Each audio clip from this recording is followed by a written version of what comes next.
Mayor, if, first of all, just kind of bring us up to date, I guess, on what's happening here in Quincy as pertains to COVID-19. Well, for update purposes regarding numbers, we're at 17 yesterday confirmed cases from Quincy. One had passed away. We had 5 who have completely recovered. 9 of the 17 related to Biogen, and we got about 48 that we're monitoring. So as far as the health side of it goes, those are the stats from the Department of Public Health, which gets them from the State Department of Public Health. Ruth Jones and her team it's their role to monitor these individuals, monitor them, and stay in touch with the state and follow these cases. So that's that piece of it.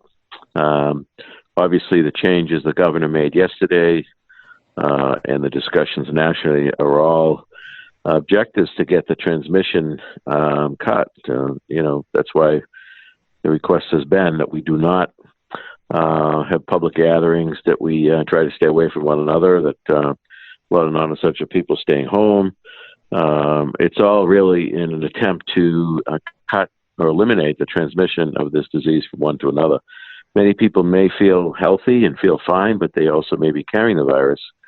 Therefore, it's possible they're giving it to somebody else. So it's crazy times. It's almost surreal that we got to do what we think is right and come together as a community, and I think that's what we're doing.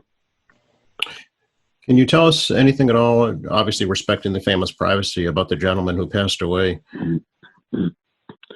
Yes, actually, I knew him. I know his family. He was a real good guy. I actually used to see him at church all the time at Sacred Heart in North Quincy. He was an older gentleman. He had some issues with pneumonia, and then the COVID-19 he tasted positive for as well. So, he had a tough couple of weeks at the end, but we certainly pray for his soul and remember his family during this difficult time. Absolutely. Was there any indication as to how he may have contracted that? No, we do not know that yet, Joe. He had been sick for several weeks in and out of the hospital, so, could have been transmitted in the hospital for all we know. Right. I also understand, Mayor, that there's a teacher at the Wollaston School who has tested positive. Yes, does not live in Quincy, but yes, the superintendent has notified the 5th grade classroom families that you taught in, as well as a number of colleagues you may have had contact with. This has been a while since school has been closed, so I think we're probably just about through that time period where something should pop or show. So I'm hopeful that nothing comes out of that. Have the students been notified? Yes, they have. Yep, superintendent and his staff handled that. Any changes at all, Mayor, in school requirements now coming down from the state in terms of testing that folks should be aware of? If we get calls, I should say the school department gets calls regularly on, what the kids should be doing, et cetera. And, the state has indicated our last day of school is June 23rd, regardless of what happens here. So I'm sure there's going to be some flexibility here to get through the end of the year. Yeah. We can't extend it into the summer. Everybody's in the same boat. Every district is out. Now, some of the more affluent communities, perhaps they have a more robust teaching going on because of their technology and so forth. However, as the superintendent reminded a number of parents, when you're home, encourage your kids to be doing things, not necessarily to memorize a lesson, but to keep reading and learning and engaged. The mind is a muscle, they say, and it needs to be worked. So we encourage folks to encourage that with their kids.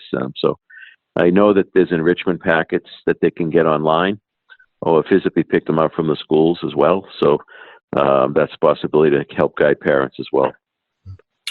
Any changes at all in the city services because of the governor's new order? The public will not see any changes with obviously the schools being closed, the Kennedy Center being closed, and the library being closed. Right. Obviously, people that would be in the library almost every day, they're seeing a major change. But as far as people getting their services, nothing really has changed. Even the Council on Aging are still driving elderly to the dialysis appointments, for example. If you call the sewer and water department, they will respond to, a water backup, a sewer backup. And the treasurer's office, though the city hall is not open to the public, they are processing, checks and bills and doing what they need to do. So the government is still, moving and working, but not so visible in these times. I know you'd mentioned that also street construction projects in the city are continuing, obviously using the social distancing practices. That's correct. It's sewer work, gas main work, water main work. We continue. We just opened some bids on those. Construction can continue, and quite frankly, should continue if we're practicing. As what the CDC has been recommending, as well as the state's been recommending. I think it makes sense. The other side of the coin is traffic is at a minimum right now, so this disruption of traffic is less. So let's get some of this stuff done while we can. I think makes sense. Broad Meadow School, for example, we've got work being done to that boiler room that was damaged at the winter storms we had in 18. Yeah. That's been put to bed, and we're working on that. I mean, there's no kids around, there's no staff around. Let's get that boiler work done. So things like that will proceed, and I think we should proceed and things like that. We got to some extent, do what we can at the local level to be smart about the social distancing, but also to try to keep the economy moving as best we can, so that families aren't hit so hard. As we know, the national economy is going to take a major, major blow here. So whatever we can do to maintain, I think we should. Right. Any more details on the Affordable Housing Trust Fund allocation and how that'll be distributed? I should find that out today. I know that the parties were meeting. When I say parties, the Chamber of Commerce, Tim Cale's taking the lead, along with Tom Fabrizio for the Affordable Housing Trust. And I know that Quincy Community Action was going to have a resource on it as well. So, and hopefully today we'll have the details and program ready to roll out so we can get assistance to people ASAP. Okay. And have you heard anything more at all on a possible drive-through testing site here in Quincy? I have not.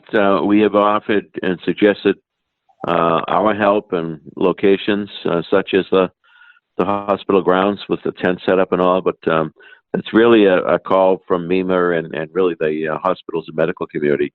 Obviously, Man at Health and South Cove don't want sick people coming into their clinics that should have this to spread it, so to have an off-site testing facility would be helpful in that effort, but we can't independently set up a testing site. So we have offered, we made resources available if need be, and we'll just see what happens there. Sure. Anything else you'd like to leave with folks, Mayor? Well, that, we're doing everything we can to mitigate this as best we can for our city. Our department heads are all working very hard.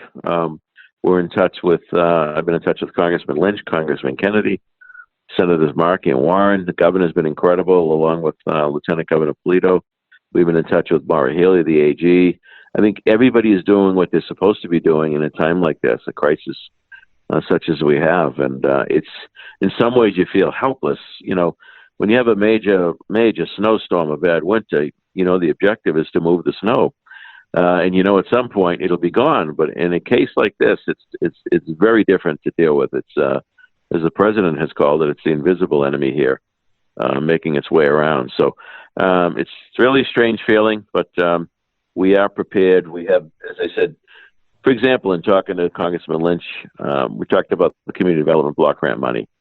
If they gave us some flexibility in how we could spend that could maybe help with some of our goals locally on assisting people to get over the hump. For example, Joe, if the food pantries need some more help, I can't give some of the money from CDBG right now, even though it's eligible, because there's a cap on certain uses, and we're near that cap. So if they opened up that cap, we could then free up some money, for example, to help with the food pantries. It's things like that we're working on. We're tracking everything with the expectation that the federal government and state government will probably be helpful with some reimbursements as we lay out money to deal with this. I should also say that, I've been in touch regularly with our city council members and school committee members, and Senator Keenan, our state reps, everyone's been terrific talking and working with one another to try to get through this. So, we'll continue to work it as best we can and hope for the best. I've been saying in my little videos as they update people at the end of each day, whatever your faith tradition is. I'm a Roman Catholic. I've been at church each and every day saying some prayers, asking God's help with this. And if you look historically, there's been times when the world has faced issues like this. And in my opinion, prayer has helped. But for those that are doubters, it can't hurt. How has this kind of impacted you personally and your family, Mayor? Well, it's interesting. I've actually seen my family more, Joe, because all the public events are canceled. Sure. Right.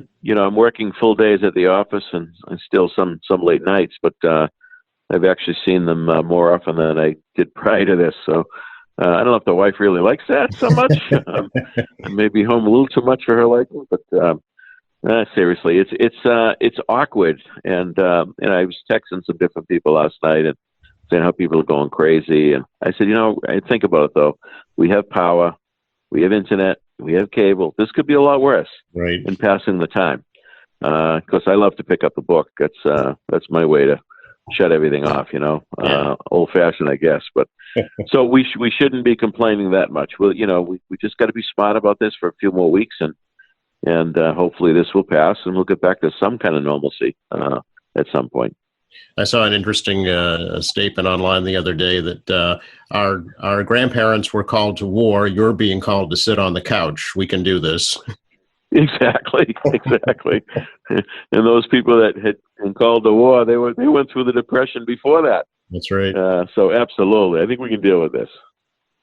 We should remind folks to check out, of course, the city website, quincyma.gov, for the very latest. And as you mentioned earlier, the health department is now staffed around the clock, too. Yes, and Ruth Jones and her team, it's been phenomenal. So if anybody has any questions regarding the health side of it, they certainly could give her a call at 617-376-1272. If you think you're sick and have symptoms, you need to call your primary physician, your doctor's office to deal with that. That's how it works. That's the way the system is set up. They're not just indiscriminately testing everybody. It has to come through the medical provider. So remind people of that. Also want to let people know, if you want to call the Council on Aging, I know we've gotten some calls from some of the seniors that have trouble going out to pick up prescriptions and maybe some food that they need because they just don't have the access right now. Mm-hmm. We're trying to assist with volunteers and some Council on Aging employees to do that with some folks. So again, we're not looking to build your cabinets up and be part of that hoarding situation out there. But if somebody's really in need of some milk and bread and to pick up their prescription, we're trying to help people with that.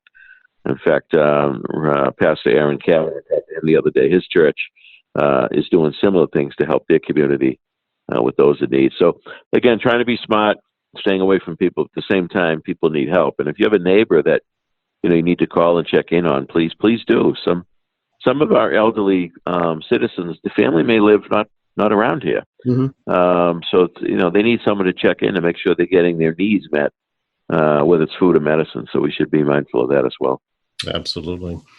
Appreciate your time, Mayor. If we can do anything more to get information out, please don't hesitate to call on us. No, I appreciate that. Thanks for using all the latest technology so we can continue to get the message out, Joe. Yeah, it's a learning curve for all of us, but as you said, we'll get through it. Absolutely. Have a good day, Mayor. Stay well. Thank you. Yep. Bye-bye.